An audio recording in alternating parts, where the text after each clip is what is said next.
Wilbo presents Trading Cards, a roundtable of stories with today's brightest personalities in art, sport, and culture. On today's episode, we're joined by our friend, Jared Goff. Jared grew up in Novato, California, where he competed in youth sports from an early age. Following in the footsteps of his dad, Jerry Goff, Jared played baseball, but began carving his own path on the football field. All he wanted was to play QB. That path proved to be rewarding. After winning 3 league championships and a CIF title from Marin Catholic, Jared hopped across the bay to play football at Cal. This is where our story starts. I had the pleasure of playing alongside JG for the Bears from 2013 to 2016. We spent 3 incredible years together in Berkeley and made some lifelong friends and memories in the process. When Jared was drafted 1 overall to the Los Angeles Rams in 2016, we all won. Since we first had Jared on in 2020, a lot has changed.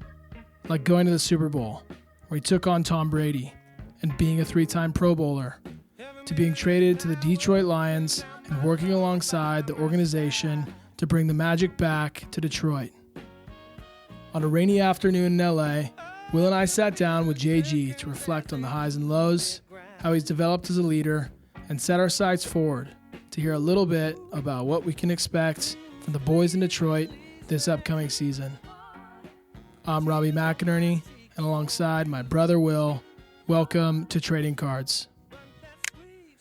Well, with that being said, Mr. Jared Goff, welcome back on the podcast. Let's go. Let's go. First guest to be on twice, so how do you really? feel? Oh, I'm the first recurring guest. First recurring guest. Let's go. Well, about damn time. I'm honored. Oh, I mean, we're so grateful to have, you welcome us into your home and of course. In LA, and we're just excited for a fun little conversation. This is great, man. I can't wait. Epic. I've been looking forward to this, actually.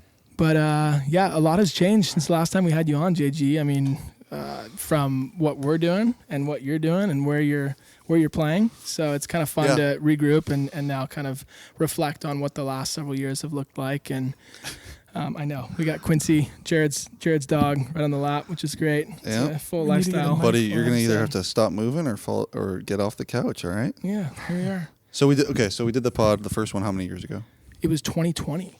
Yeah. COVID. Oh yeah, it was COVID. And it was with Journeau. Journeau. With Josh brought up the other day. That's pretty dope that Josh still rocks that hat. I know. Yeah, it was cool. He knew the name, and I was like, wait, what did you just say? Like, I haven't heard that word in so good. So long. It's literally a made up word, which is like if you can remember that word. Right. Yeah, then we're okay with Wilbo. It was good branding. Yeah.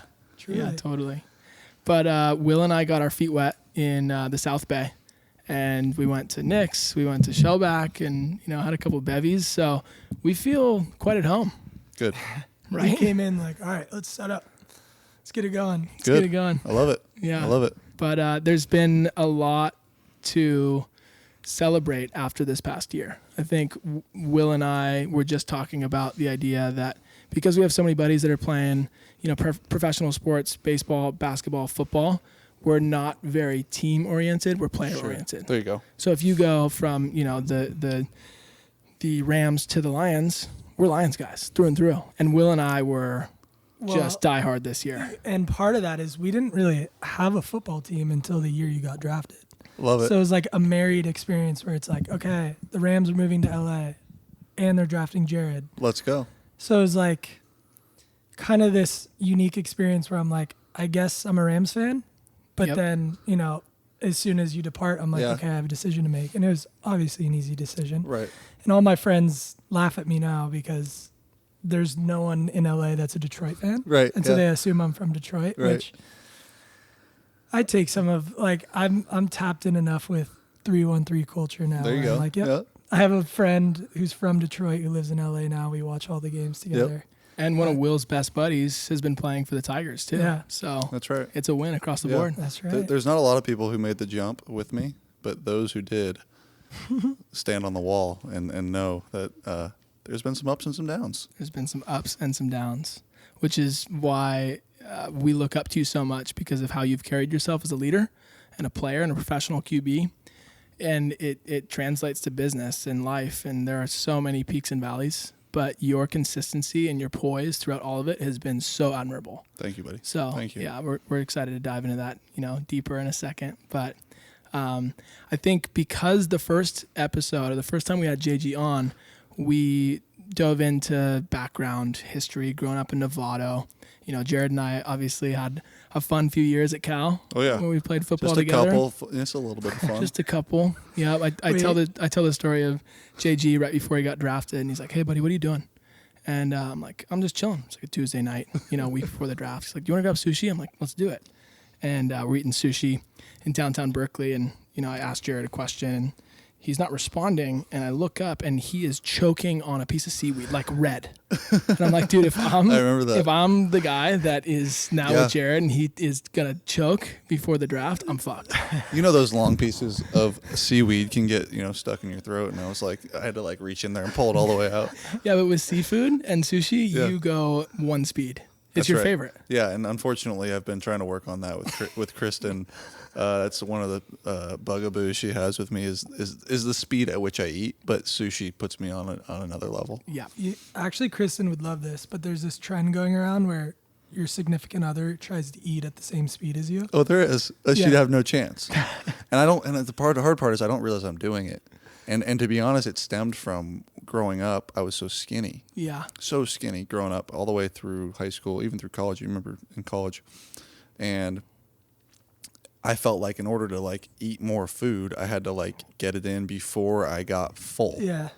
So like before the sensation before the sensation happened. So like I had to like kind of shovel it in, and then now you're like so full and you can't move. It sounds like a painful. It's experience. horrible, but like that's how I conditioned myself, and in my late 20s, I've tried to fix that a little bit, knowing that I don't have to eat past full anymore. Yeah, and good for Kristen taking charge, because she's gonna have to watch you eat sushi the rest of her life. She's been pretty serious about it lately, so I'm working on it. Love it. Resolutions. That's that's probably. I mean, just to allude to it, that's probably a unique experience. This is probably a unique off season for you, where you're preparing for a pretty hefty season coming up, and then also being engaged and getting married.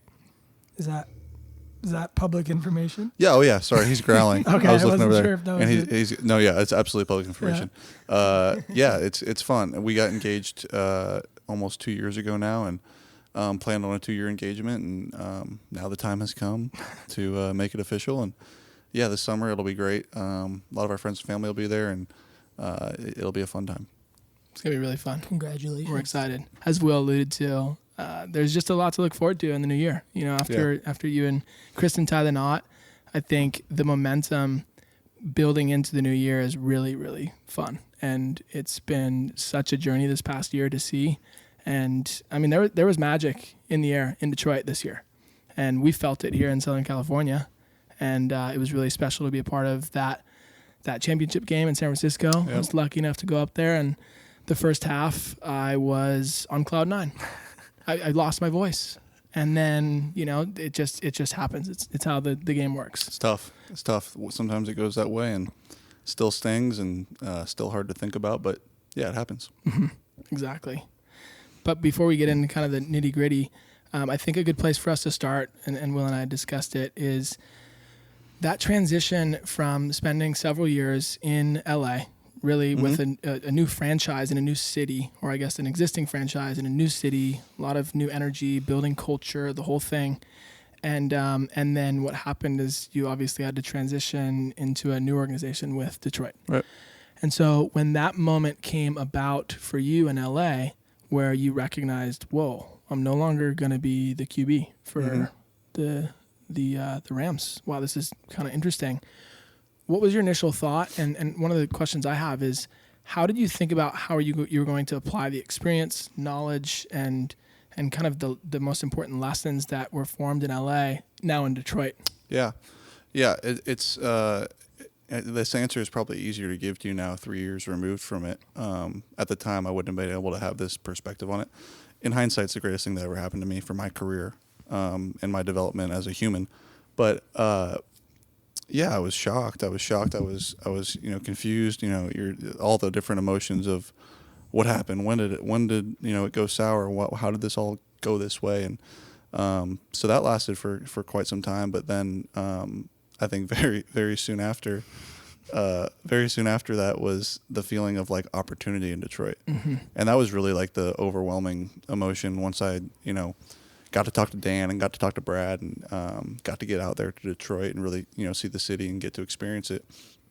The feeling of like, okay, this is at the ground floor. This is they're breaking this thing all the way down to the studs, and they're going to build it back up, and I'm going to get to be kind of at the ground floor with them. I was really their first move in acquiring me in the trade. That was kind of their very first move that they did as a head coach and a GM. And so for me, I was like, all right, like I get to be kind of one of these guys that gets to be there on the ground floor and build it up. And the first year was really hard, really hard, and we can get into that. But the last 2 years, we've had some pretty good success, and being able to see it kind of grow into what we're at now, where we're coming into a season, with pretty high expectations and standards for ourselves, and with the aspirations of winning a Super Bowl and, being so close last year. That's so exciting and so worth all the heartache. Mm-hmm. Totally. It's no different than, building a business. And Will and I always relate back to the sport analogy with business. But for you to go in on the ground floor and be able to contribute in what the environment was going to look like, what the organization was going to look like, or how it was going to shape up, and then the culture that arose from there, because there was a need for a reinvigoration of energy around Detroit, right? And I was looking it up, and the Lions have a history of being a team that's 93 years old. Right. There's a lot of history with sports in Detroit, and so you have a passionate fan base. Sports is very much at the core of their interests and lifestyle there. So it was much different than LA. Much. Yeah, it was. I think the Lakers and the Dodgers and the Rams have had such success here, so they've become very popular, obviously. But like the Lakers and the Dodgers have been here for, I don't know, is it 100 years? Is it less? Is it 80 years? I don't know. It's a long time, right? So like when I got to LA as the first year as the Rams were coming back, it wasn't like everyone was a Rams fan. They were fired up about football being back in LA, and the fan base they've grown since then has proven that. But there was no like true Rams fans, and if there were, it was all older people that were there when the team was initially in LA, and then they were trying to raise their kids into it. Yeah, go hump them, Quincy. Am I gonna get humped on air? Oh, hell yeah. A highlight reel. Dude, I'm just trying to make friends with your dog here, but now he's just giving me the business. That's unbelievable. He's humping from the side. No, he's good now. He's good. He's got the rocket. Buddy. The Rocket's out to play. That's a first. Quincy, lay down. Okay. Well, you're in his spot. But all right. I know. You're in his where the magic happens. Yeah, he thinks you're his now. Yeah. Okay, we got that out of the way. That was good. No, I hope it keeps going. He's gonna do it again. Quincy. Hey. I am currently being humped by a large dog. That's great. I love it. Come into his area and see what happens. Quality experience. All right. Give him the toy. So you heard the LA thing, and then I get to Detroit, and the fans there, like you were just saying. Okay, hold on, Quincy.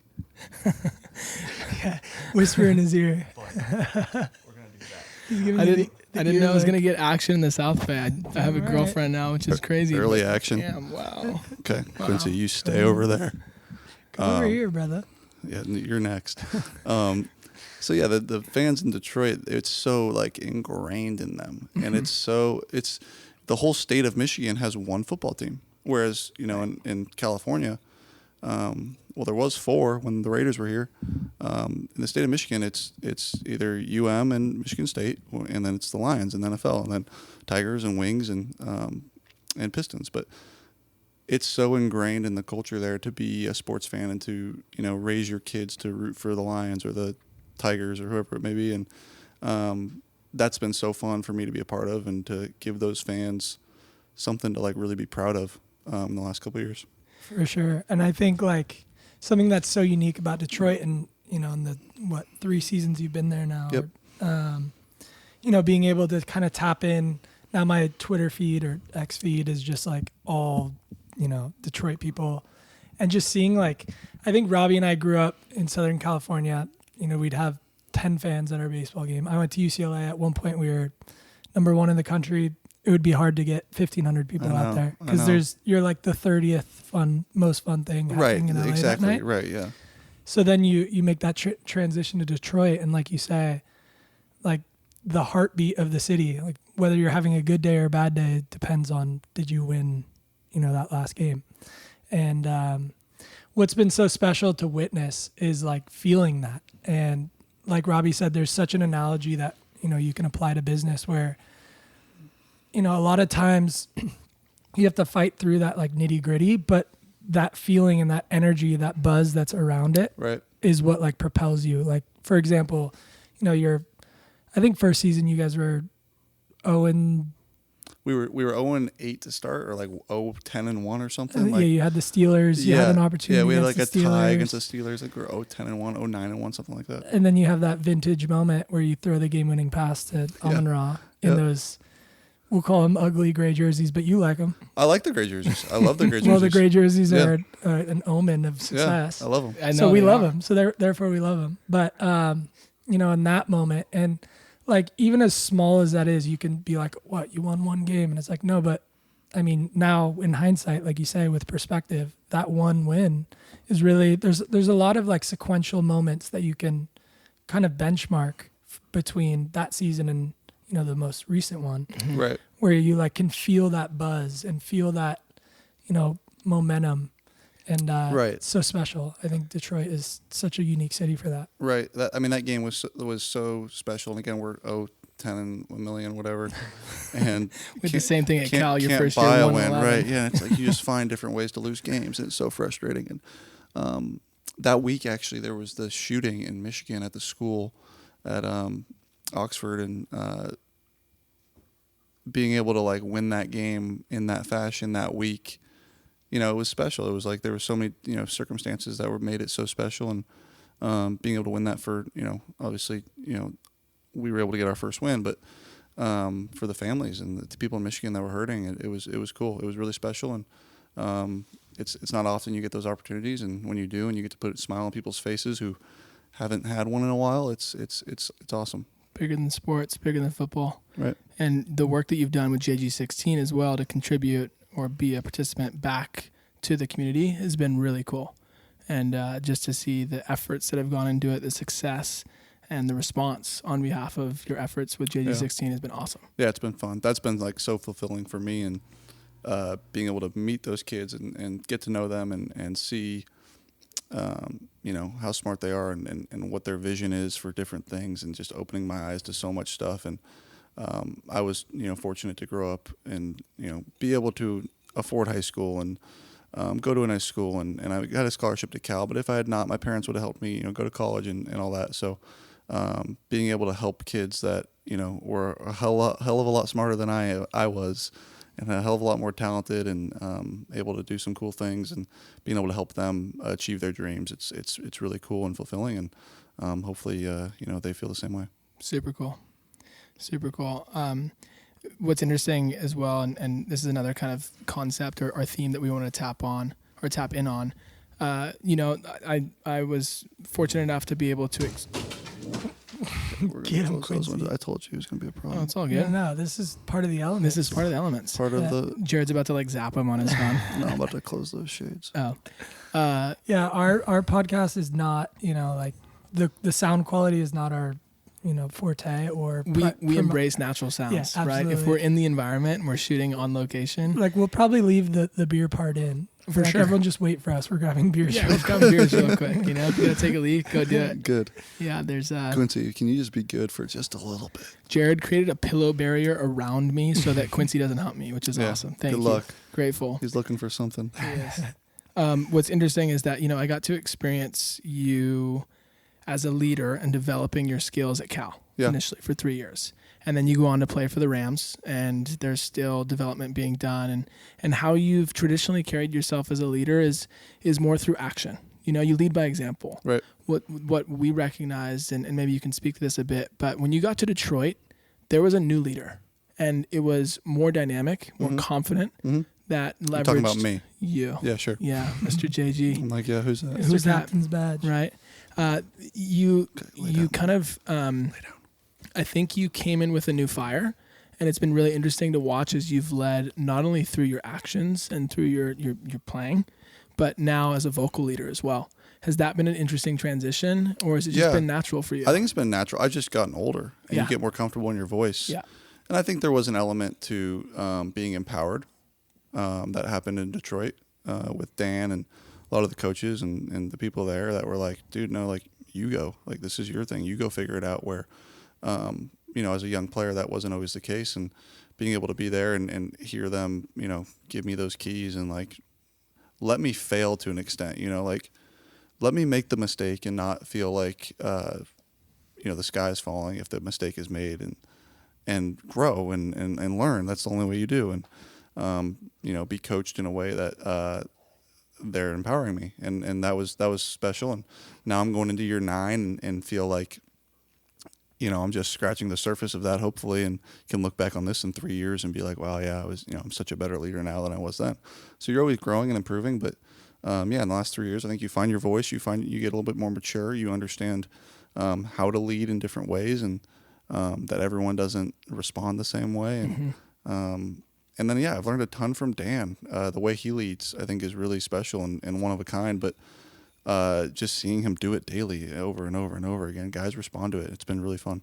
It's really cool. Yeah, and I think even, obviously, we want to focus more on Detroit, but even going back to the process of getting drafted to St. Louis or to LA, it felt like that the whole Rams experience almost felt like a whirlwind in a sense where I don't know how many weeks before the draft the Rams traded up to get the number 1 pick. About 2 weeks, probably. But it was like from the Titans or like exactly something Titans. like Yep, that. exactly.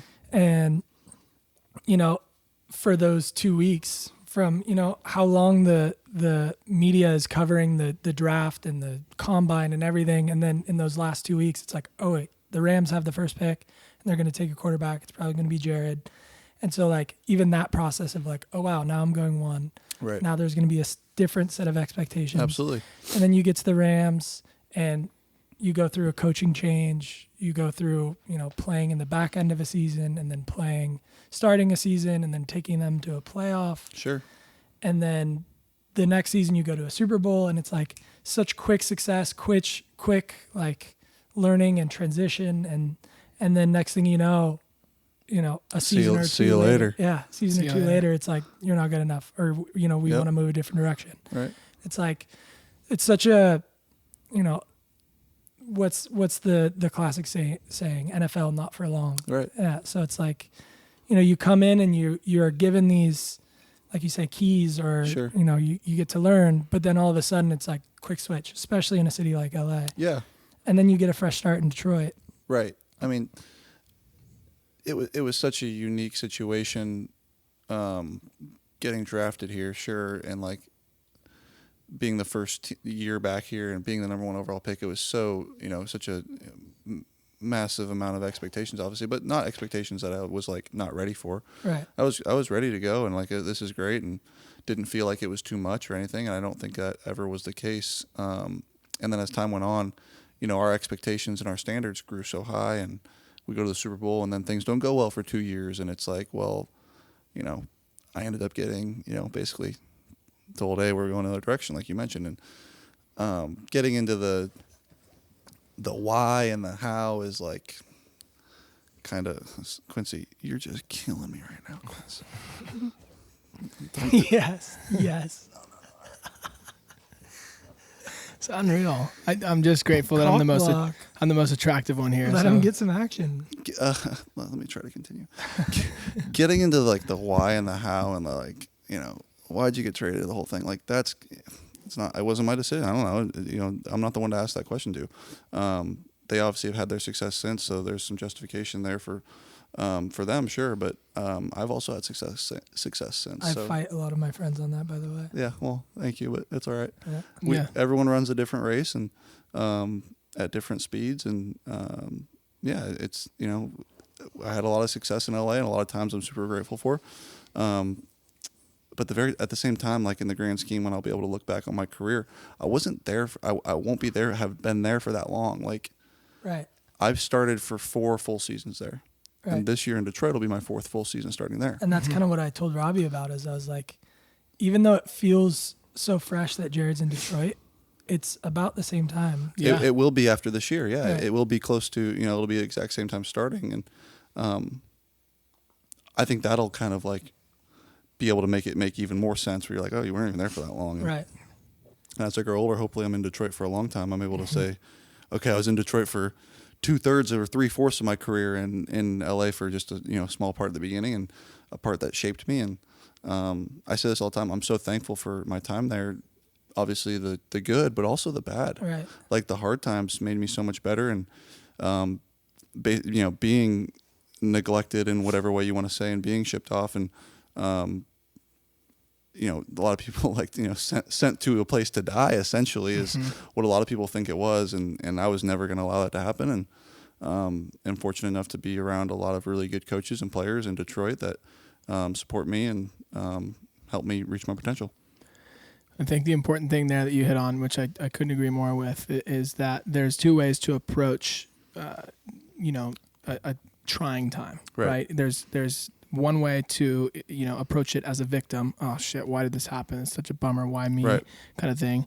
Or in your case, as you mentioned, you approached it as an opportunity. Right. And you celebrated the idea that this was a change of all kinds is uncomfortable. Yep. But you said that you were going to approach it in a way that was aligned with your ethos, your values, and what your vision was for your career and how to win a Super Bowl. Right. And so I think that that's such the mark of a leader and so true in all aspects of life. Right. No, yeah, I think about something there too where I don't even know if I've told this person this, but you remember Harry Adolphus from Cal. Of course.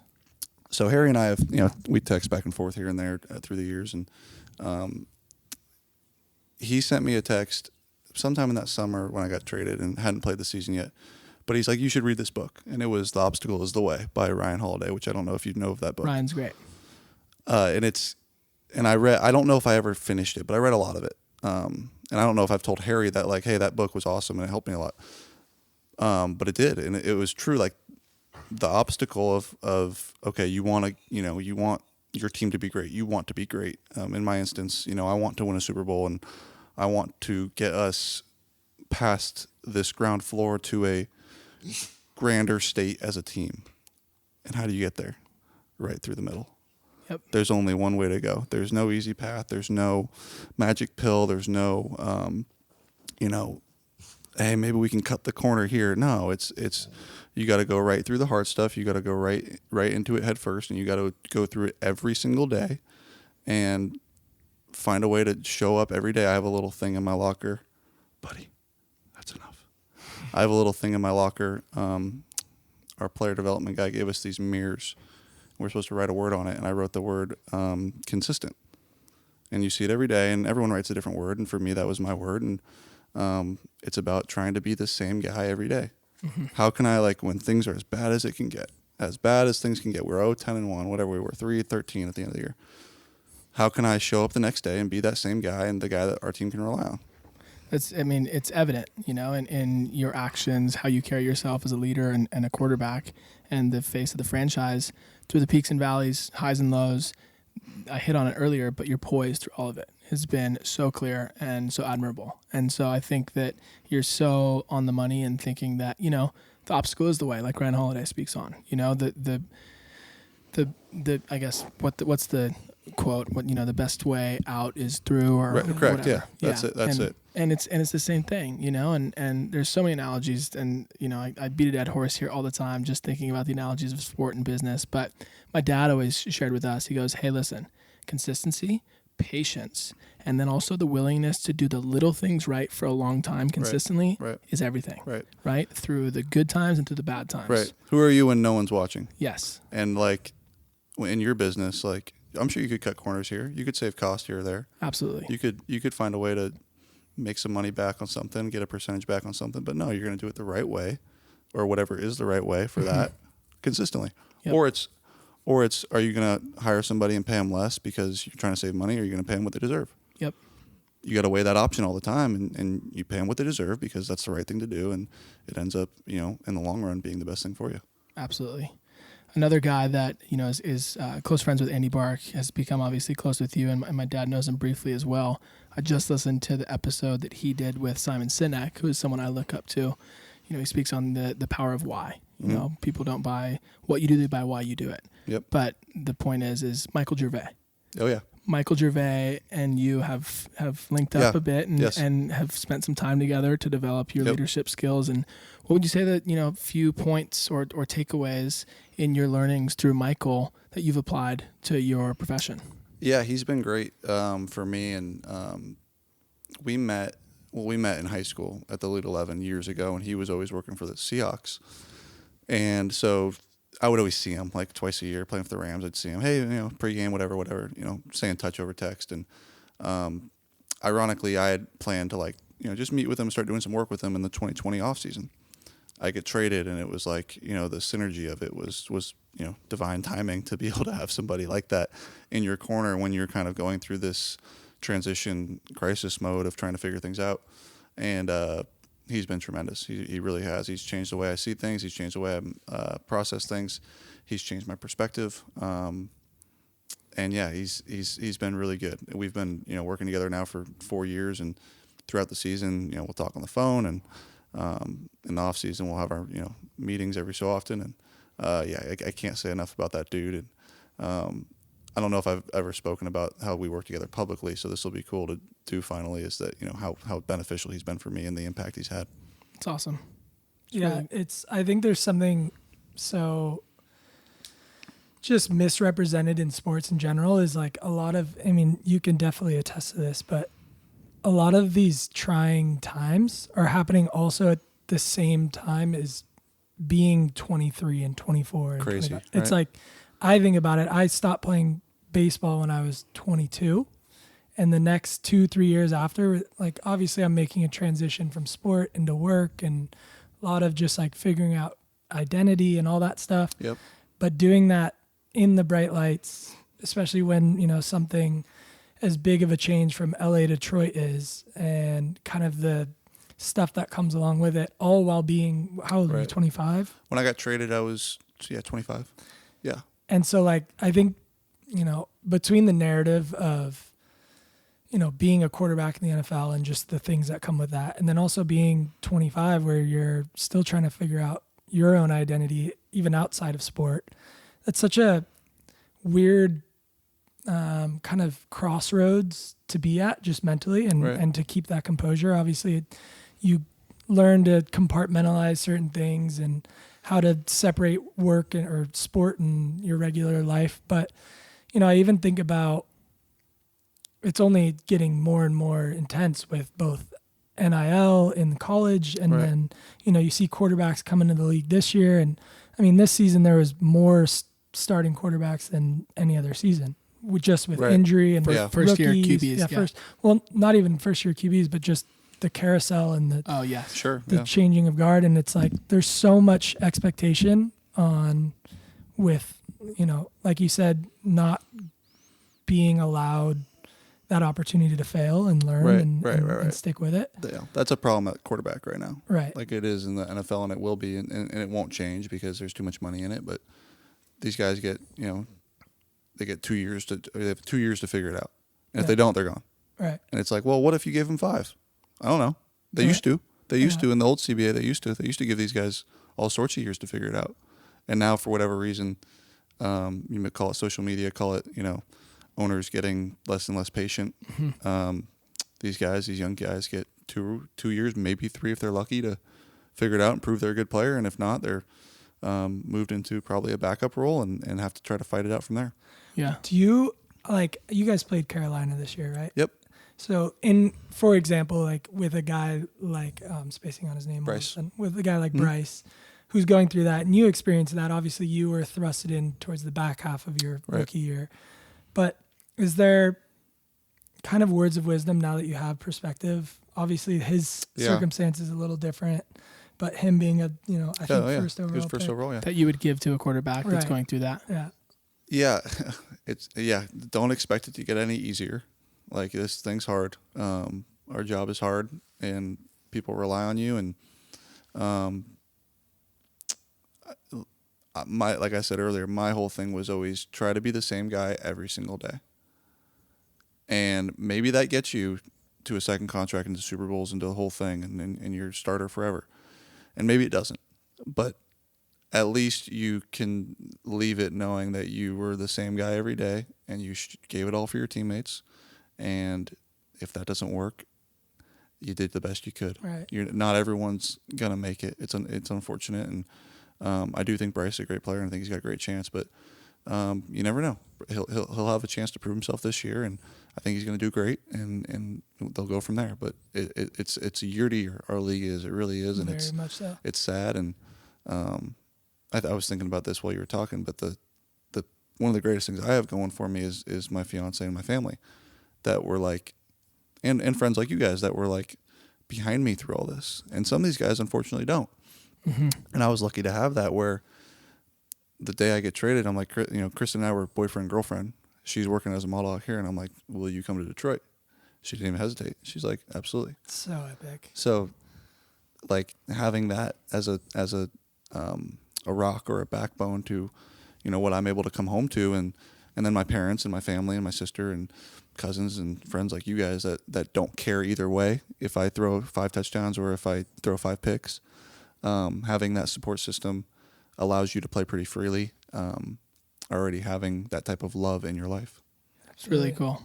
No, I was going to say that support system is so key. And, a couple weeks ago when you were down for that little RX3 event and the flag football game, you came in and hung with us for, an hour in store. And I mean, part of why I'm so grateful and respect our relationship so much is we can be so honest with each other. Yep. I looked JG right in the face and I said, hey, listen, I have to be fully honest with you. When you won that game against the Rams, I cried. I did too, and I don't even remotely have the relationship you guys have. Right? But it was so special because, we've been lucky enough to be on this journey alongside you and see the trials and tribulations, the peaks and valleys. And it was a special day. And I think that your point, your closest friends and fam, your support system, right? That rock in your life.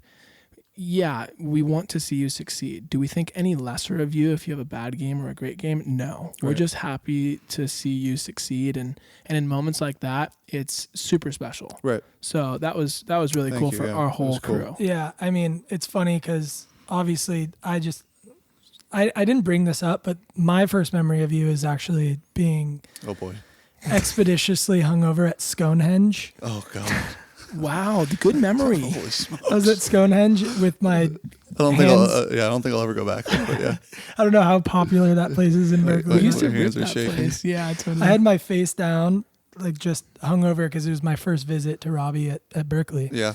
And there's a lot of stories that come from that. I actually shut down the baseball house. Which I was about to say was not a good one for you. Will ripped gin to the point where you had to go to the ER. Oh. Hell yeah, attaboy. I shut down the baseball house, and then 2 years later, when I get to UCLA, I hit a double in my freshman year, which is a rare occasion in general. And I'm standing on second base, like doing my little celebration, and the second baseman comes up here and he's like, "Are you the guy that shut down the Blake house?" Yeah. I'm like, "Dude, Hell you're yeah. still here? Are you like a 7th year senior? What the hell, man?"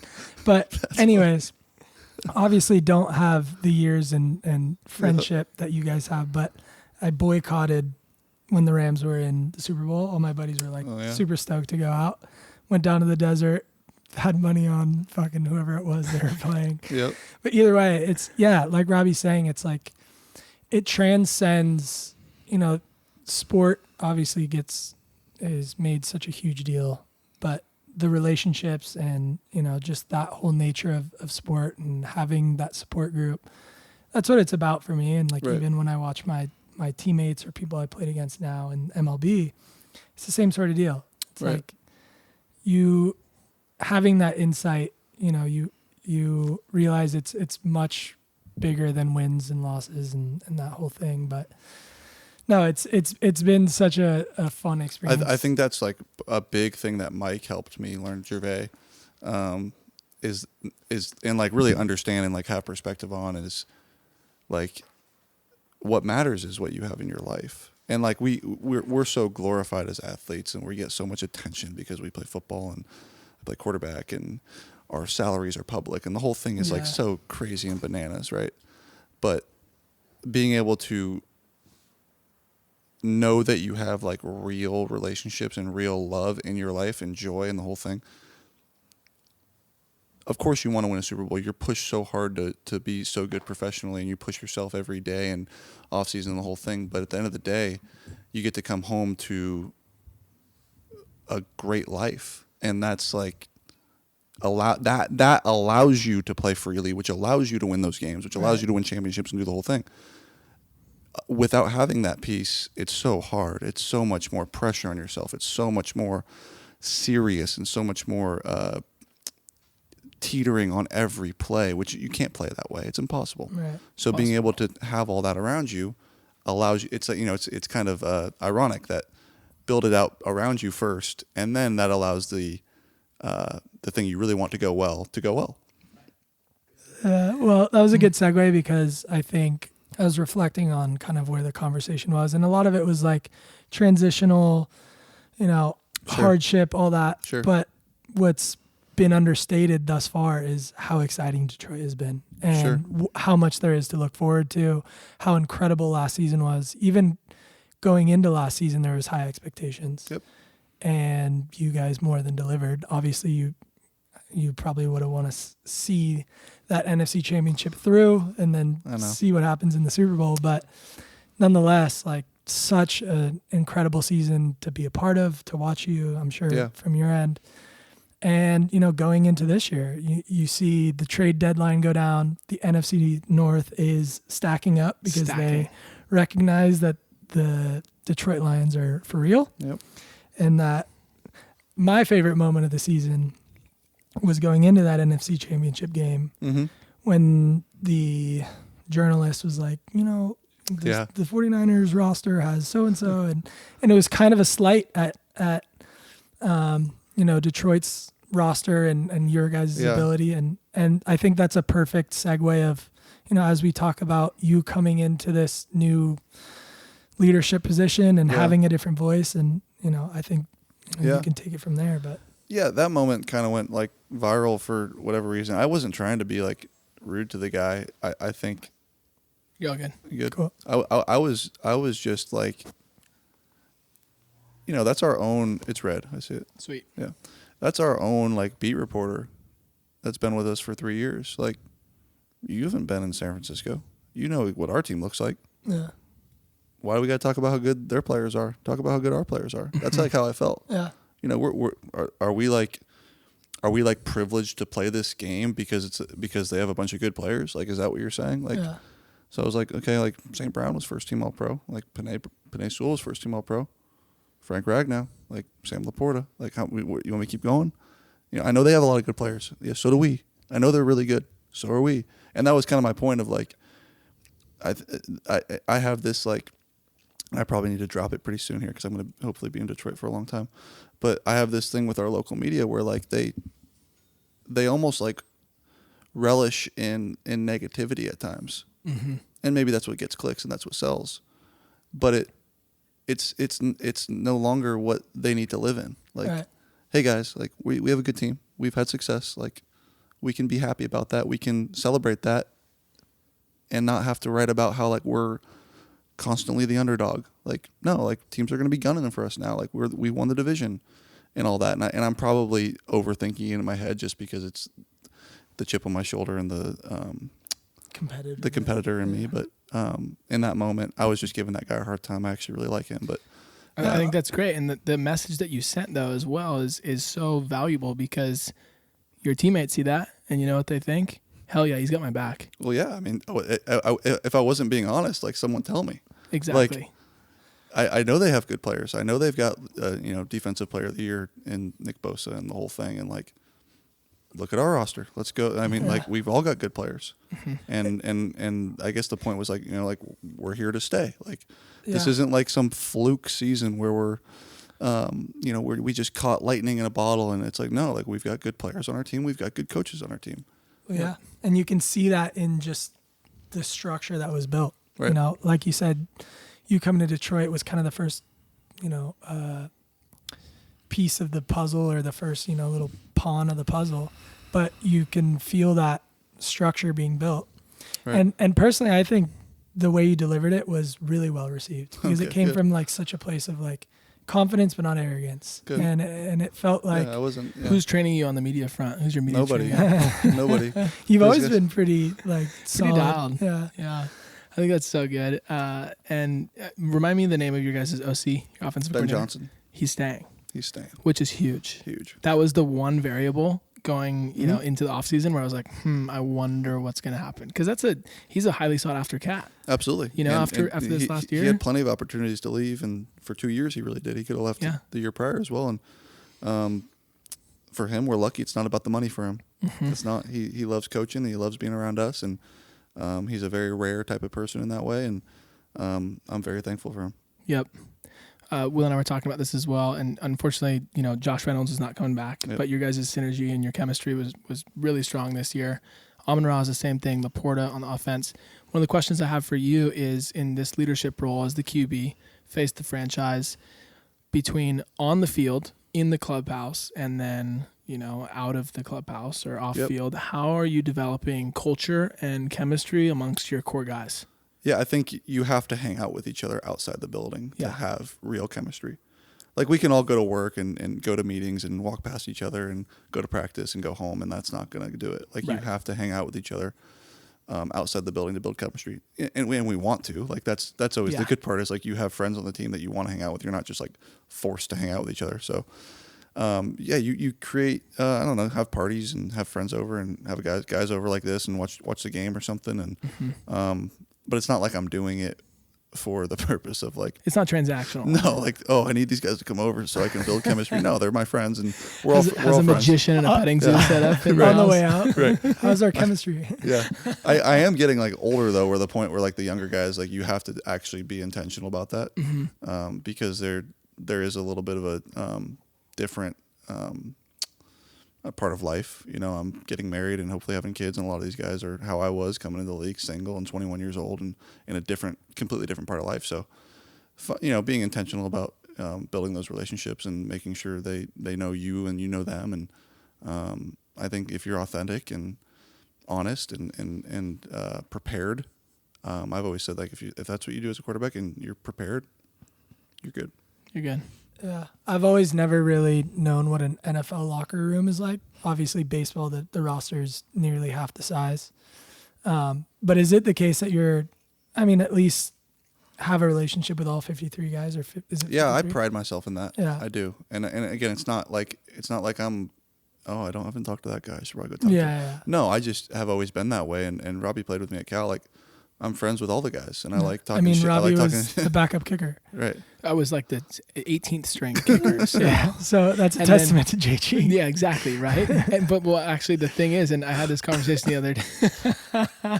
He's laughing because he knows. Robbie, let me preface it with this. Robbie is a much better athlete than me, and that was not a dig, but it's more. Robbie was a 2-sport athlete. Yeah. Well, actually, interesting enough, I told this story the other day because someone was like, "Wait, you played 2 sports at Cal?" And I was like, "Yeah, I mean, I rode a lot of pine, but had a blast."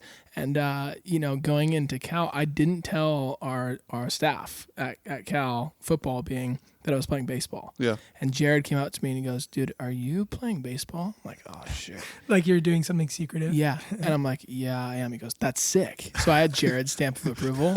And then, all the coaches came out to me and they were like, "Wait, you're playing baseball? That's so sick." And like, your dad's like the Quicksilver Olakai guy. That's I'm like, yeah. "All right, sick. I'm a locker room guy You through and lucky through." motherfucker. When I was there, they'd fucking roast me for being from Laguna Beach. They're Yeah. like, "Oh, like the rooftop restaurant." Like anytime I'd make an error, they're like, "Go Yeah. hang out on the rooftop restaurant down in Oh, Orange dude, County." the biggest Right. like, I mean, JG had that same thing, right? Coming from Marin, this small school, Marin Catholic, out of Novato, like people are like, "What? Are you serious? Like, really?" And then actually looking at your Elite 11 photos, you look like Baby Bird, which Yeah. is great. Oh, yeah. Yeah. Nevada's a little grittier than people give it credit for. Definitely grittier than comparatively to Laguna, absolutely. Or comparatively to like the rest of Marin. Yeah, I Like- mean, also it's sick that Pokse is back at MC. Yep. He's crushing it. He's holding the culture together there He for the is. class of 2013. You'll meet Pokse one day, but slow boy, Can't and wait. one of the good ones out there. Your point of the locker room though is like so good of like, you have to. Yeah. And I was talking to another quarterback about this recently. Like, you have to be able to talk shit to the DBs Right. and like stand on it, and then also be able to talk to your O-linemen about, I don't know, whatever they do in the off season. Like, Yeah. and it's not like it's like rocket science. It's like It's dudes just being be dudes. normal, Yeah. like, and just have those conversations, and that doesn't mean everyone's gonna like you or everyone's gonna get along with you, but they'll respect you. Well, when you were saying that, it reminded me of what made my team at UCLA so special. Is our coach would always be like, "You guys don't need to be friends outside, like, but we need to have a tight unit." But in reality, what made Sounds us like you thought that was kind of bullshit. yeah, I mean, it was a. I don't know if you use this term eyewash, but it was a whole lot of eyewash. But in reality, what made our team so special in 2019 is that we all hung out together, Right. and nothing was ever forced. There was like this mutual connection and desire, and everyone had a common goal, and it felt like everyone was pulling in the same direction. Right. And you can't force that. And no matter how much a coach, tells you like, oh, don't worry if you guys aren't buddies outside of it. Unfortunately, that it does go a long way. It and does. having that mutual understanding that's of not right. perspective Right. and stuff. Yeah, I completely agree. I think what happens outside of, I actually, dawn on this a lot, but I think some of my favorite moments at Cal were when I forgoed the opportunity to go play summer baseball, as everyone would, in the Northwoods or the Right. Cape or whatever. And I decided to stay in Berkeley to train with our football team over the summer. Those are the best The days. greatest. Because we'd But have, in it sucks. it sucks. Like when you're in it, you're like, this is horrible. This is shit. It's Monday through Friday. You have all these classes. You have all Yeah. these workouts. There's no one on campus Yeah. but the football team and like whoever's taking summer classes. And it sucks. And you're It waking up sucks. early and all your friends are on summer vacation somewhere. But like you said, like you look back on it and like those are the best. The best days. You go hang out, you have a few beers, you go, play beer pong or whatever. And then you get to the weekend and then you really have some fun. And yeah. And JG can attest to this, and I've looked to him because he's stated it as someone that's experienced such a tenured career in the NFL. And now I'm in a position where I'm washed up as an athlete. We kind of, Will and I both kind of are. Yeah, baby. Will and it's I a great place to be. Will and I are going to yoga with a bunch of, moms and 20-something-year-old girls. And we don't really go to the gym. But I think I got so burnt out, and we went through such the ringer at Cal. Jared was the first one to be like, the workouts we had at Cal with Damon and the whole squad were the hardest of all time. Hardest stuff I've ever done in my life. There's never been anything like that. And so we went through the ringer. And I think things have changed. Sorry, I'm keep cutting you guys off. and No, keep no, going not these at tangents. all. I think things have your changed. No. We're I here for think you. that college football players, at least when we played, things have changed since, are the most overtrained athletes in sport. Easily. Like baseball, sure, you guys train. What we did in football in the off Your seasons. dad's going to be pissed at that one. No. You guys run it. You guys train and I mean, run not run nearly, polls but or whatever yeah. you guys are doing. Like we were a track team my freshman year at Cal in the off season, and no, it was great. It was for a good reason. I'm not bagging on it. Like it was for the mental toughness and the whole thing, and it's helped me be mentally tough through hard workouts. But in hindsight, it's like, you don't need to run as much as we were running, Right. or the quarterback and the kicker Yeah. don't need to be running the length or the speed at which we were. Dude, we were doing the same No, workouts no. as all the No, I players. crack Right. up because Robbie was jacked at one point, and Yeah. I'm like, what the fuck did No, I and- have you doing? Again, I shouldn't bag on it because it was good for me and it did help me put on weight and it did help me become a better player and the whole thing. And I love Damon and Sonny and that whole staff. They're the best. Yeah. They're great. But in hindsight, you're like, holy smokes, we were running. Like running. Robbie had like boulders for shoulders, and Yeah, he was a kicker. He was yoked up. And I was He's like, yoked up. fuck. Came to awesome. Tahoe, I was, like I said, 18th string kicker. And so I got the call to come to camp. Andrew was like, hey, Rob, would you like to come to camp? I'm like, is this an informal invite? Yeah. I was like, is this an informal invite or Like a is this like a plus formal one. invite? Yeah. I come, shank a couple of kicks. I'm like, well, I'm grateful to be here, But, I was jacked. And my kicking career went downhill when I got to Cal because playing high school football, I was playing wide receiver and defensive back, and I just kicked when we needed to kick. Right. So I didn't think about it. And the analogy is, one, the amount that we were kicking at Cal and how I was training to the point where I was getting less flexible because I was so jacked. Yeah. It's like the analogy in baseball, right? If a Friday guy pitches 6 shutout innings, right? He's down for 5 days. Right. We were kicking every day. It's the same thing. Yeah. If you're kicking every day, all day, you're smoked. Right. And so I think there are some guys in the NFL, maybe you can speak to this as NFL kickers, that barely kick during practice. Yeah, I always find it fascinating. I ask Jack Fox and our kickers all the time. Legend. Jack's our punter. I'm just curious. I'm like, are you kicking today? And he's like, no, today's our day off. And I'm like, okay. And then I'll be like, you kicking? And then like we'll have a day off on like a Tuesday or a Wednesday walkthrough. And he'll be like, I'm kicking today. And I'm like, oh, okay. Like, interesting. Like, it's fascinating to me, like, how they manage their leg in similar ways that I manage my arm. Right. Now, I think it's even more extreme for their leg than for me because pitchers are throwing as hard as they can on every single throw for, arm action wise. Football, it's not really that way. And you're throwing some touch balls and you're not throwing 100 every time, like, or 100 balls, like, 100%. But like a pitcher in a bullpen or in a game, what's he going to throw? 80 to 100, 60 to 100 in a game? Like, in practice, I'm not throwing that many balls. Right. But Jack's going to kick a ton. Like, he's going to kick a ton. And I always just find it fascinating. Yeah, it really is. In terms of your guys on your team currently, and then even with the Rams as well, who have you looked up to in terms of those leadership guys that you've learned from and really admire? In LA, it was Whitworth for sure. He was the guy when I was young and learning from him on how to meet a guy where he's at and how to be a leader for all different types of players on the team, and young, old, offense, defense, the whole thing. I think he did it as good as anyone I've been around. And then getting to Detroit and being one of those older guys and trying to like find my voice in that way and try to, meet, and you're meeting new guys in a locker room that's already established. And I think of a guy like Taylor Decker, who's my left tackle now, where like he's already been there for 6 or 7 years when I got there. And I'm walking into his locker room in a lot of ways and have to, make sure that, there's respect there. But at the same time, he wants to see me lead as well. So I have to do that in the right way. But form that relationship with him where he knows that, I'm not by any means, stepping on his toes, but I want to do this with him. And that was fun. I'm trying to think of other guys in Detroit that have been great leaders. On defense right now, Alex Anzalone, I think, is really good. Really good. And his thing is, again, consistency. He shows up, he's the same guy every single day. It's awesome. And I respect the hell out of it because it's hard. It's really hard to do that. It's so hard. Not only do you have, your challenges professionally, but you've got a wife and you've got kids and you've got your family and you've got all sorts of things, and was the same every single day. He is, and a lot of guys are on our team, but I see him on the defensive side of the ball carrying a lot of weight. The Anzalone fan base is sick with all the hair. Yeah. It's great. It is cool. Yeah, it is cool. But no, it's something I haven't even thought of until you talked about it was like arm soreness. I think about baseball and like, you'd go through a couple hard practices and then it'd be the weekend of the games and your arm's a little toast. Like, obviously in football, there's more touch passes. There's different levels of throws, like you say. But something that is forgotten is like going into a game, like what is the level of soreness you kind of like expect going into a week? Like 0. What's kind of really? Yeah. If I'm going to get sore, if my arm hurts, like soreness and like arm soreness is two different things. Like I get sore from getting hit in the games, like all over. And maybe sometimes it is my arm and that does hurt to throw, but that's not like from throwing. Right. I'll get sore from throwing when I throw in like training camp and it's like 4 days in a row. Like that fourth day, you're kind of hanging.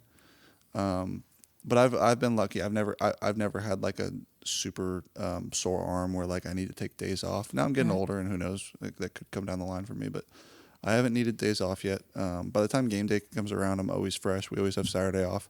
Friday's always a really quick practice, so it's pretty light on the arm. But yeah, it's something I'll monitor more during the off season because I am throwing quite a bit more volume, I guess, when I do throw.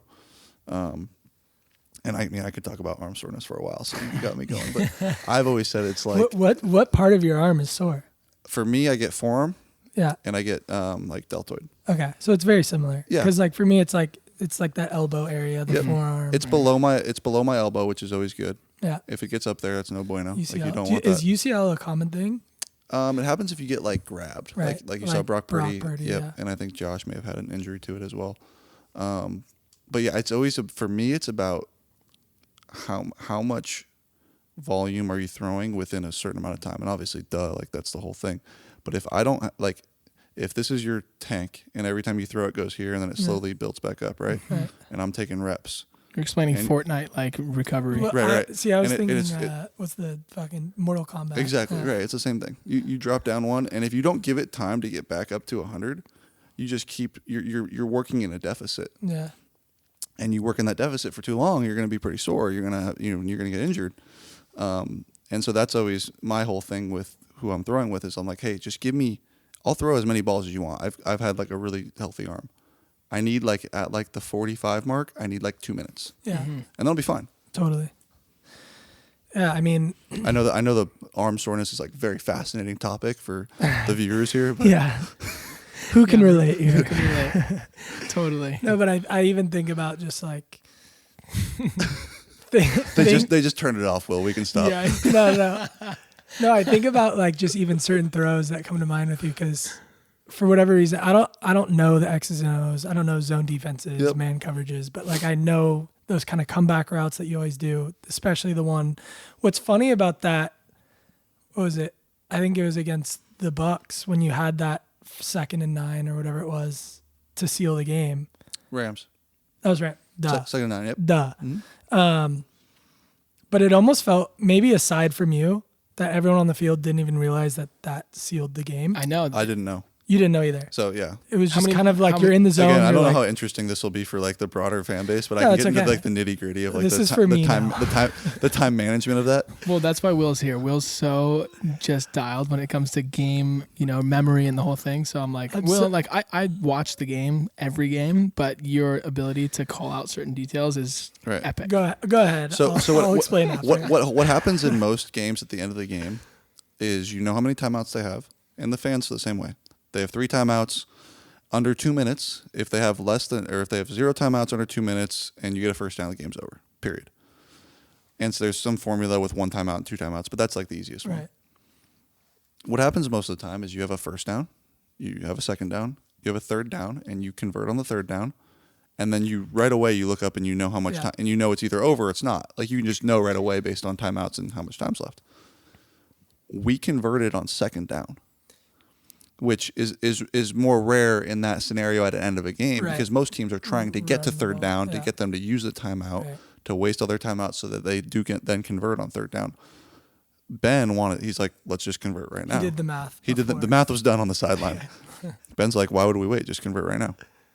The second part of that happened after we converted was the Rams used a timeout, which they didn't have. The game was over regardless. Right. They were somewhat confused on it as well, I'm sure. They gave you the kneel opportunity. No, it didn't matter. Okay. If they used the timeout or not, we could have kneeled it out. Right. So they used the timeout probably thinking like, oh, we might be able to get the ball back still, and it was already done. Now they got out-mathed. The math's so hard so fast. It's so hard to do all that math that fast, and it gets botched in games all the time. But for us, it didn't matter either way. And I think everyone on the field was like, is it over?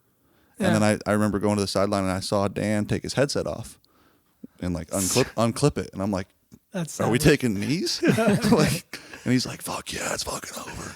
It's got to be just fucking awesome to play for him. He's the best. Yeah. He's the best. He's like as advertised, I'm sure. And more. He's so genuine, and everything you see on everyone sees those videos of him. All that stuff is who he is. Right. But he's also so dang smart, and that's what I try to tell people all the time. Is he's so smart, and that gets overlooked a lot of times because of his persona, and being big and strong, and this like meathead looking guy. But he is so smart and is so good at managing the team and personalities and being a leader, but as well as like X's and O's and all 11 on both sides of the ball and special teams. He can talk it all. He can see it all. He's really, really good. It's really cool. He's a player's coach. He's the best. What's crazy is I think you've had 3 seasons where you've had Hard Knocks. Yep. So we got to see the inside scoop of Dan, and it was really cool. Yeah, that was a good season. Yeah, it was.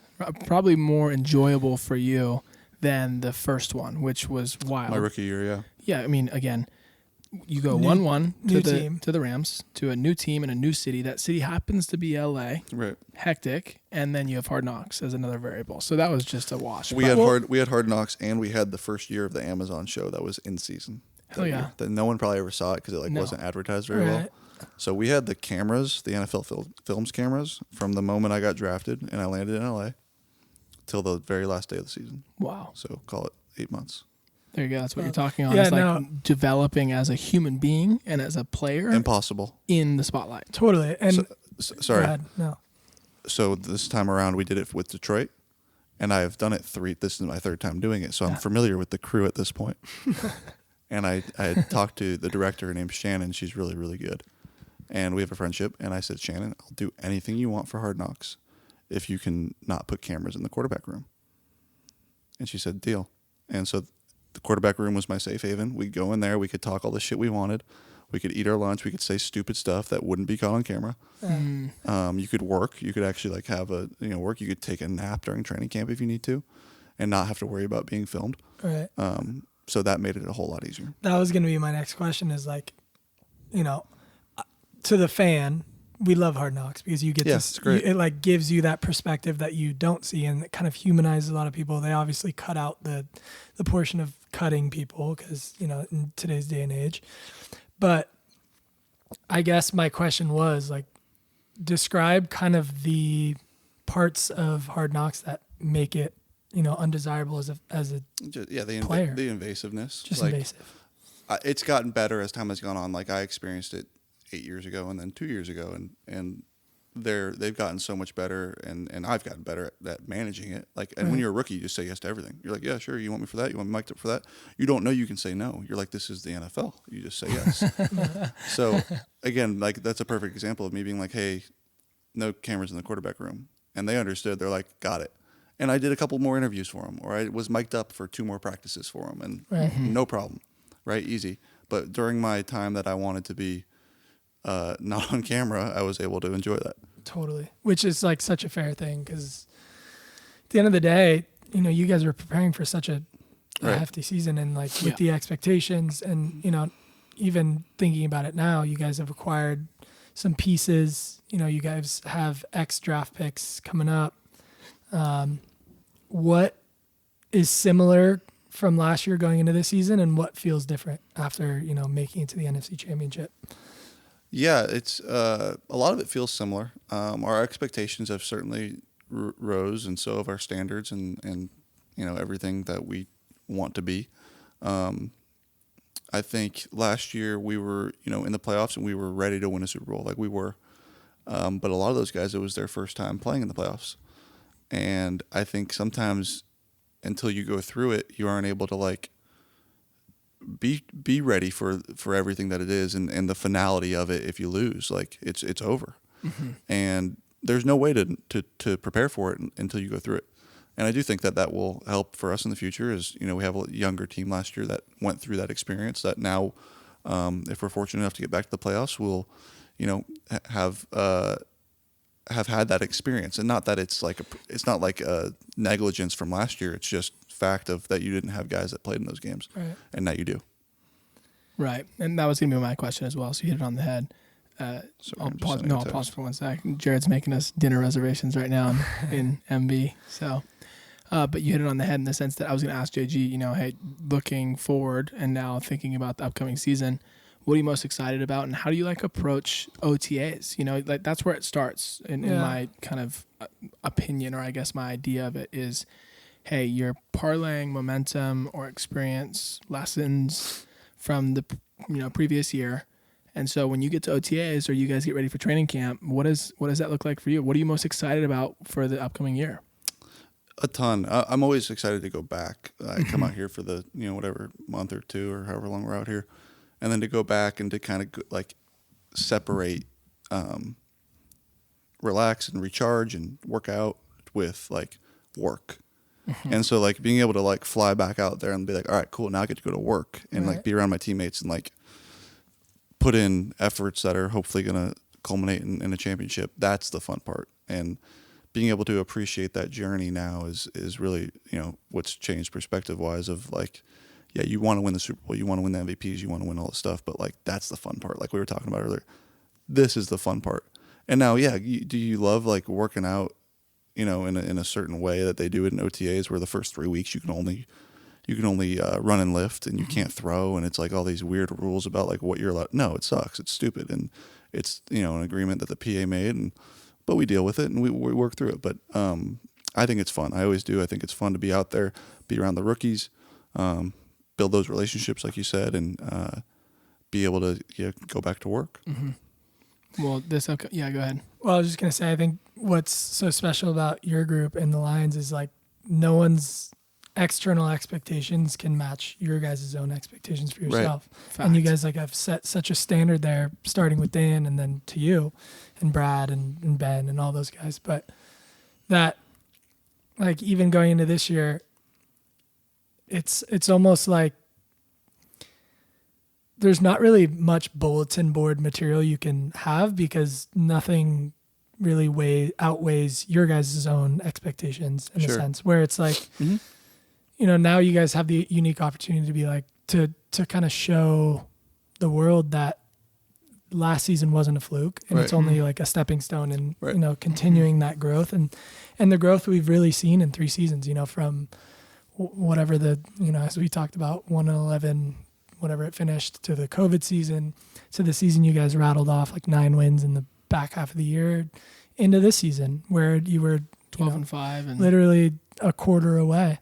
Mhm. And, to a lot of, sorry to put it that way. I know.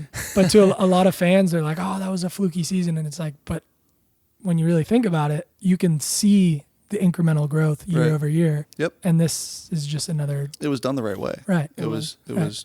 Dan and Brad. It was intentional. Everything they did was intentional, and we're not even close to done. You hope to fight to win a championship, and then if you're able to do that, go win another one, and that's it never stops. But it's all been intentional.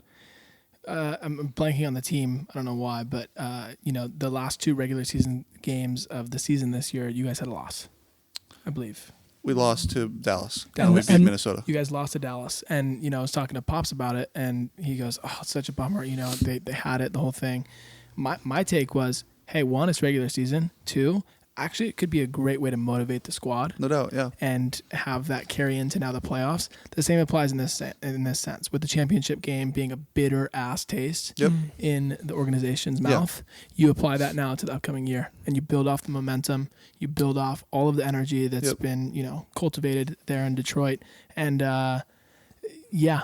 it's going to be really exciting. You never know what the plan is. Like that Dallas game was a perfect example of like we wanted to win that game, and we did, and You then did. it got like kind of And that was the game I whatever was happened. talking about, the fluky That was interceptions. unbelievable. yeah. There was It 2 was ugly ones in that one. I 2 know interceptions. Yeah. We were like, how? I know. It was good plays by them. But yeah, like we won that game essentially. Sure, they would have had 10 seconds left to do something. Yeah. They could have done something crazy, but we win that game, and You get the 1 seed. yeah, Or we have potential 2. to get the 1 seed. The Niners would have had to beat the Rams in the last week, and who knows what happens. But we're either the 1 or the 2 seed. We ended up being the 3 seed, and then the path we had in the playoffs was what it was because of that game. And Ball never lies. right, I mean, you never know that Dallas got beat by Green Bay, and then Green Bay lost to San Francisco, and we went out there, and then San Francisco won, and then the Chiefs beat them, and like that's the way the dominoes were supposed to fall this year, and you deal with it, and it sucks and it's bitter, but you do the best you can and deal with the results with relying on the preparation you had. It's so funny because I think about a lot of playoff sports. You think about March Madness. That's obviously a coin toss. Right. You're watching it now. There's a 6 seed, a 4 seed, Right. all that stuff. You think about playoff Scores. baseball. There's typically every season it's a wild card team that makes it all the way, and it's similar in football, but it's just a smaller, maybe sample size, being that there's only X amount of games. Right. But like you say, it's that's the thing that's so unique about playoffs is you can go, a 17 game season like Baltimore had, and then it can all just Crumble. end like that. I know, And that's why the NFL is the best though. Yeah. 100%. And that's why I like it isn't always the best team that wins the Super Bowl. Right. It's not always, but it's the best team at that time. Yeah. Like whoever gets hot at the end of the year, or whoever can get hot in the playoffs, that's the team that wins it typically. And now you can argue every single year, was that the best team all year? Probably not. Sometimes it is, but it's not always. And in baseball and basketball, typically you win seven game series, you'll find the best team typically. Right. Football, it's who gets hot. So true. Makes it fun. Yeah. I mean, you basically just answered it, but the question there was just like, what are those? Is it just chalked down to experience? Is it chalked down to just the ball bouncing your way? Is there like something that you've grabbed a hold of with all your experience in the playoffs now that are like, these are these small things that get overlooked between a regular season and playoffs that really sets the playoffs apart? The margin for error is usually less in the playoffs, and the speed is a little bit more than it was during the regular season. People turn up a little bit. If you're on the road, it's going to be louder. It just creates an environment of less room for error, and that typically allows the cream to rise to the top. Now, we said, not always. There's crazy things that happen. Baltimore was unbelievable this year and lost to the Chiefs, and then it's players, I think, understanding those moments in the games that it's okay. This is when this game is going to go one way or the other, and those players that are great making those plays, and the players that unfortunately don't make those plays are trying to eventually make those plays. Totally. And sometimes you do, and sometimes you don't, and you're growing and learning and trying to figure things out. But, sometimes I've made those plays and sometimes I haven't. And you look at just recently, Mahomes has made those plays more often than not in the last couple of years in those instances, and that's why they win. But it's always a challenge, and it's always hard, and it's fun though. It's literally what makes it so addicting. Right. It's like losing a level in video games. You're like, fuck it, let's fire it back up. Right, do it again. Yeah. Right. Let's do it again. Yeah. Well, we're so fired up for the upcoming season. I think there's a couple regular season games that are, particularly exciting to look forward to. We got the Niners again, regular season. We got the Rams again, the NFC West, regular season, right? So there's a couple important games in the mix above and beyond how excited we are for, all the energy and momentum that's being carried into this upcoming 2024 season. So we're just super fired up. That's really all I got. I don't know if you got anything else. I mean, it starts with a back-to-back NFC North title. That's right. There you go, Will. Yeah. We got to get you to talk to the team. Yeah. That's where it starts. That's right. It's really right starts with week one. And That's right. To be honest, this team's entirely different. It's going to be harder. Teams are going to have a target on our back. 100%. Yep. Our division's going to be like, fuck them. Like they aren't, the champs. Like we've been the champs. I think like the greatest subtlety and like almost like respect that is being shown to you and your team is how hard both the Bears and the Packers went in, and free agency is. Our division's tough, man. It's like the NLS. Speaking of, the Bears were in fourth, and they were tough. Yeah. They were, and they were beating God. teams down the stretch, and they beat us down the stretch. And the Packers were second, right, in our division, and they were tough. And Minnesota gave us 2 tough games at the end of the year. Like our division's Very no tough. cakewalk. no, not at all. And in fact, I was like, if the Bears find a way into this playoff, they will make some noise for sure. Kind of similar to like how the Rams kind of almost backed in, but we had the final say there. That's right. But I guess what I was getting at is similar to the NFC North is the NL West. How are we feeling about the Giants this year? I don't know. I know they were in the sweepstakes for a couple free agents the last couple of years and have missed those, unfortunately. I know they signed someone this offseason. They signed a couple guys. So I know they just got the. Let me enlighten hold you. on, they just got Snell. Yep. I know that. I know Logan Webb still on the team, right? He's a stud. I know that they signed the dude from Japan. Yep. I don't know his name off the top of my head, but yep. Yep. Hold on. I'm laughing because I'm gonna thinking. be like, is Rich Aurelia still on the team? JT Snell. Yeah. Hell yeah. That's I'm our laughing guy. because the Pablo Sandoval just got cut. I don't know if you saw that. He Yeah. came Did back he out for really? spring Yeah. training. He did not make the team. I was pretty bummed about that. Like that's my wheelhouse right there. That's a glue guy in the locker room. Yeah. it is one of the iconic moments in Jared's career is fucking the ground roll double that was Oh, hit. it's the best. And some guy catches it in left field and he starts going berserk and the whole thing. And I'm like watching the game with Eric, like live, drinking, beers. I'm like, It was Brandon Crawford. holy fuck, that's Jared. Go Bruins. Yeah. Dude, I was like, what the hell? And so I text JG. I'm like, dude, what are you doing? 1, sitting in the bleachers in left field. Yep. And 2, Best way to take in a game. What I do you love mean? it. It was so good. That was an iconic moment. I have a friend who has those seats right on the front row there, and he was like, "You want to go?" I'm like, "Hell yeah!" So I went with a few buddies. Sure enough, Brandon Crawford, Oppo, double ground roll double. It's coming like right at us, and it took this. It's spinning sideways, raised lefty, hit it Oppo, and it's spinning, and it took this bounce and went like boom, boom. Like couldn't have hit me any more like perfect in the stomach. And I'm like, oh my god. And then I just started Ball jumping rate up is and down. So good. Yeah. So epic. Well, JG was a savage baseball player. I know we didn't Come even, on, no, I wasn't. Yes, we didn't you even were, tap dude. into that. But No. what did you even play? I played short. And swung from the left side too. I was lefty. It's a tall Kind of a- short. I know, it's I kind of don't- a big I don't- dog. I had like a chance to play in college. I would have struggled at Cal probably. It was a little too high of competition for me. But I always thought if I would have played in college, I would have either had to play second base. Even taller. I know, right? I wasn't like a super power hitter. I was good contact hitter. Like I get to gap. yeah, singles and doubles. I know that speed. Right. Yeah. So like, okay, am I going to play third? No. Like you need someone who hits at third typically. Right. First, no. Like that's a hitter. You can play left? Like no. Like these are all hitters. Are you gonna play center? No, you're not fast enough. You didn't pitch at all. No. I pitched when I was like 11 and I hurt my elbow and my dad's like, you're not pitching ever again. And Smart, yeah. very smart. My dad threw me 110 pitches every game, and then I became I'll tell you a what second though, baseman. I could take like infield, outfield with the best of them right now. Really? Oh yeah. You're a 5 o'clock guy. Yeah.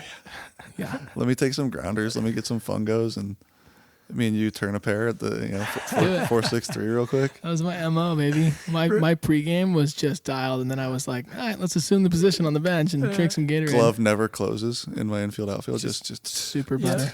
So good. We're going to have to get out there with JG. 100%. Well, no. Just to finish, I think you should be more excited about your Giants than you think. please, yeah, tell me, enlighten me real quick. You got most and now of them. that we have like maybe 3 people listening to the Giants talk, It's a big funnel of like when they tune out. It's been great. I loved it. No, they got Chapman too. That was kind of a late addition. That was. did they? Yeah. And I think Is he's he still already. is he still throwing like 104? I think no, not Araldis. Matt Chapman, third baseman.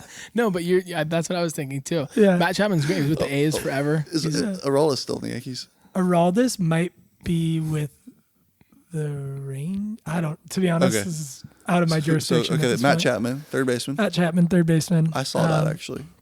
Obviously, Snell, Logan Webb. They have 2. Kyle Harrison, who I think is going to be a stud. He's a left-handed pitcher, I think, maybe right-handed. But they have like 2 or 3 guys in their rotation that are kind of new. Like they don't have a lot of innings, but they're studs. Yep. I played against one of them. He's from OC, Blake Sable. Yeah. Kind of a young Hunter But my- Bishop. Who's like the middle of their lineup right now? Chapman. I'm spacing on some names here. That's not good. That's not I good. know. I'm supposed to be the Not good for guy. the old Giants. Well, if we can't think of I who know the that- 3-hitter is. Yeah, but one of my favorite guys to watch in the league is Patrick Bailey, being an ex-catcher. Patrick Bailey, their catcher's sick. Sick. But the NL West is like, I mean, as soon as you get Shohei involved, and then you Yeah. get Arizona, who's like a young, scrappy Yeah. team. Anyways, the funnel on who's listening at this point is very, very small. Well, I love it. I mean, it's great. So we've funneled off on the listeners. I'm no longer being humped by Quincy. Yep.